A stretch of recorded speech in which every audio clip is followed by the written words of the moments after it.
Supreme court का फैसला आया। ट्रांसफर पोस्टिंग का अधिकार अरविंद केजरीवाल की सरकार को दे दिया गया। अरविंद केजरीवाल बलियों उछलने लगे, प्रेस कॉन्फ्रेंस करके अधिकारियों को धमका दिया। लेकिन कुछ ही दिनों में उनके इन अरमानों पर पानी फिर गया। केंद्र सरकार अध्यादेश ले आई। यह अध्यादेश क्यों जरूरी था और इस अध्यादेश के बाद अब अरविंद केजरीवाल क्यों राजनीतिक परिक्रमा कर रहे हैं? सरकार ये अध्यादेश क्यों लेकर आई? क्या दिल्ली में ऐसा हो रहा था कि अगर ये अध्यादेश न लाती केंद्र सरकार तो अराजकता फैल जाती? सब कुछ आज आपको इस वीडियो में बताऊंगी। नमस्कार, बहुत बहुत स्वागत है आपका। आपके साथ मैं हूं अर्चना सिंह। आप देखना शुरू कर चुके हैं राष्ट्रपति। सुप्रीम कोर्ट का आदेश आया। सुप्रीम कोर्ट के आदेश के बाद अरविंद केजरीवाल को सारे अधिकार दे दिए गए ट्रांसफर पोस्टिंग के। लेकिन इसके बाद केंद्र सरकार एक अध्यादेश लेकर आई। उस अध्यादेश के जरिए राष्ट्रीय राजधानी सिविल सेवा प्राधिकरण का गठन कर दिया गया। अब दिल्ली में जो ट्रांसफर पोस्टिंग होगी वो इसी प्राधिकरण के जरिए होगी। इसमें मुख्यमंत्री होंगे, चीफ सेक्रेटरी होंगे और प्रिंसिपल सेक्रेटरी होम शामिल होंगे और इसमें बहुमत से फैसला लिया जाएगा। लेकिन अगर कोई विवाद की स्थिति होती है तो फाइनल फैसला उपराज्यपाल यानी दिल्ली के एलजी का ही होगा। यानी एक बार फिर पावर एलजी के पास चली गई। यानी अगर मुख्यमंत्री चाहे कि वो अकेले कोई फैसला कर ले तो नहीं कर सकते, बहुमत से ही इस प्राधिकरण को फैसला करना होगा और डिस्प्यूट होने की स्थिति में अंतिम फैसला उपराज्यपाल का होगा। अब ये लगा कि आखिर क्या जरूरत थी, सरकार ये अध्यादेश क्यों लेकर आई? तो सबसे बड़ी वजह इसकी कुछ घंटों के अंदर ही अरविंद केजरीवाल ने दे दी थी केंद्र सरकार को कि उनको ऐसा कोई अध्यादेश लाना चाहिए। कुछ ही घंटे के अंदर अरविंद केजरीवाल सरकार ने मनमाने तरीके से अफसरों को हटाने का काम शुरू कर दिया, ट्रांसफर पोस्टिंग का काम शुरू कर दिया, उन्हें डराया धमकाया जाने लगा। कुछ ही घंटे के बाद सोचिए, इस आदेश के आने के कुछ ही घंटे के अंदर ये सब कुछ अराजकता दिल्ली में शुरू हो चुकी थी। 8 अफसरों ने अरविंद केजरीवाल सरकार पर डराने, धमकाने, प्रताड़ित करने का आरोप लगाया, जिनमें से 6 शिकायतें उसी दिन दी गई हैं। 6 शिकायतें उस दिन की गई जिस दिन सुप्रीम कोर्ट का फैसला आया। वो याद होगा आपको अरविंद केजरीवाल की प्रेस कॉन्फ्रेंस, जिसमें आके उन्होंने कहा था कि अधिकारियों को अब सजा भुगतनी होगी जो ठीक से काम नहीं करेंगे। साफ तौर पर वो धमका रहे थे। इस तरह से इससे पहले कोई प्रेस कॉन्फ्रेंस करके किसी प्रदेश के मुख्यमंत्री ने कभी अफसरों को नहीं धमकाया होगा जो अरविंद केजरीवाल ने किया था।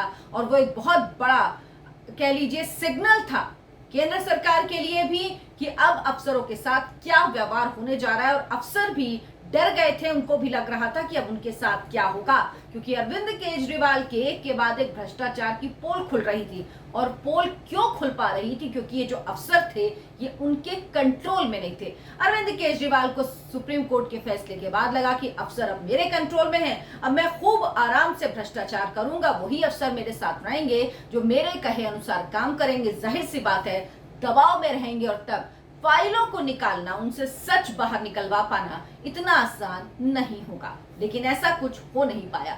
जिन 6 अफसरों ने उस दिन शिकायत की उनमें 5 आईएएस अफसर हैं। इनमें मुख्य सचिव, पूर्व सेवा सचिव, 2 विशेष सचिव, ऊर्जा सचिव शामिल हैं। एक आईपीएस और एक आईआरएस अफसर भी हैं जिन्होंने शिकायत की है। 2 अफसर मधुर वर्मा और शूरवीर सिंह पंजाब के रहने वाले हैं। इसका पंजाब कनेक्शन भी है, अफसरों को प्रताड़ित करने का पंजाब कनेक्शन भी है। इन अफसरों ने अपनी शिकायत में कहा कि उनका गृह राज्य जो है पंजाब है, वहां पर उनका परिवार रहता, उनके परिवारों को निशाना बनाया जा रहा है और अपने परिवार के उत्पीड़न के खिलाफ उन्होंने पंजाब और हरियाणा हाई कोर्ट का दरवाजा भी खटखटाया है। अब ये बात सुन के आपको कुछ नया नहीं लगना चाहिए, चौंकना नहीं चाहिए, क्योंकि आपको याद होगा एक चैनल की पत्रकार, टीवी चैनल की पत्रकार नवभारत टाइम्स की, जो दिल्ली से गई थी पंजाब एक स्टोरी को कवर करने के लिए। अरविंद केजरीवाल आए थे और इन्विटेशन दिया गया था। उसके बाद किस तरह से पूरा व्यूह रच के उसको जेल में डाल दिया गया और पूरी कोशिश की गई, SC/ST एक्ट लगा दिया गया जिसका कोई सर पैर नहीं था। एक एक्सीडेंट का मामला था जिसमें वो गाड़ी नहीं चला रही थी, गाड़ी कोई और चला रहा था। लेकिन इस तरह से साजिश रची गई कि उस पत्रकार को अंदर डाल दिया गया। तो सोचिए, ये मान सरकार, भगवंत मान सरकार किस तरह से काम करती है, वो वही करती है जो अरविंद केजरीवाल कहते हैं। और चूंकि दिल्ली में अरविंद केजरीवाल के हाथ में पुलिस नहीं है, इसीलिए वो पंजाब में जो पुलिस है उसका पूरी तरह से दुरुपयोग भी समय समय पर करती है। अब सवाल यह है कि अफसरों की ट्रांसफर पोस्टिंग के मामले को लेकर अगर सरकार अध्यादेश लाई तो अरविंद केजरीवाल इसमें दूसरे दलों का समर्थन आखिर क्यों चाहते हैं और इससे आखिर उन्हें क्या हासिल होगा। तो अध्यादेश जो सरकार लेकर आती है 6 महीने के अंदर संसद से उसे पास करवाना होता है। अरविंद केजरीवाल जानते हैं कि लोकसभा में तो बीजेपी के पास, एनडीए गवर्नमेंट के पास अपना बहुमत है, तो वहां से कोई दिक्कत नहीं होगी, लेकिन उनकी पूरी कोशिश है कि इस बिल को राज्यसभा में रोका जाए और इसके लिए विपक्षी लामबंदी की जाए, विपक्ष की एकजुटता की जाए। और उन्होंने क्या कहा, इसके लिए तर्क क्या दिया है कि अगर हम इस बिल को राज्यसभा में आप लोग सारा विपक्ष मिलकर रोक देता है तो इसका मतलब होगा बीजेपी को संदेश मिलेगा कि 2024 के लिए विपक्ष एक है और हम सब एकजुट होकर लड़ेंगे। यानी अरविंद केजरीवाल वहां पर भी गुलाटियां खा रहे हैं सर जी, और वहां पर भी विपक्ष को अपने जाल में फंसा रहे हैं। और इसलिए उन्होंने सबसे पहली जो मुलाकात की है नीतीश कुमार से की है, तेजस्वी यादव भी उनके साथ थे, अब आगे उनके ममता बनर्जी से मुलाकात होनी है, एनसीपी अध्यक्ष शरद पवार से मुलाकात होनी है, उद्धव ठाकरे से मुलाकात होनी है, अखिलेश यादव से मुलाकात होनी है, इन सबके साथ उनकी मुलाकात होनी है। लेकिन सवाल है कि क्या अरविंद केजरीवाल जो तर्क दे रहे हैं, जो बात कह रहे हैं, क्या वो बात विपक्ष मानेगा। दूसरी बात ये कि क्या विपक्षी दल अरविंद केजरीवाल की बात सुनेंगे। लेकिन जो वो अधिकारी हैं जो खुद कह रहे हैं कि उन्हें प्रताड़ित किया गया, उनके साथ दुर्व्यवहार किया गया, उनको डराया गया, धमकाया गया, उनके परिवारों को धमकाया डराया गया, क्या उनकी बात इन विपक्षी दलों को नहीं सुनाई देगी। अगर नहीं तो ये देखना होगा कि वाकई एकता क्या बन पाती है, क्या वाकई सभी दल एक साथ आ पाते हैं। कांग्रेस पार्टी साथ आएगी इसकी उम्मीद बिल्कुल नहीं लगती, क्योंकि दिल्ली की जो कांग्रेस पार्टी है, जो दिल्ली कांग्रेस है, वो लगातार विरोध करती रहती है अरविंद केजरीवाल का। और अरविंद केजरीवाल को कांग्रेस ने कर्नाटक में जब सिद्धरामैया ने मुख्यमंत्री पद की शपथ ली उसमें इनविटेशन भी नहीं दिया था। तो अब देखना है कौन कौन साथ आएगा, क्या होगा, क्योंकि 6 महीने के अंदर इसे राज्यसभा में अध्यादेश को रखना होगा, बिल पास करवाना होगा, तभी ये मान्य होगा।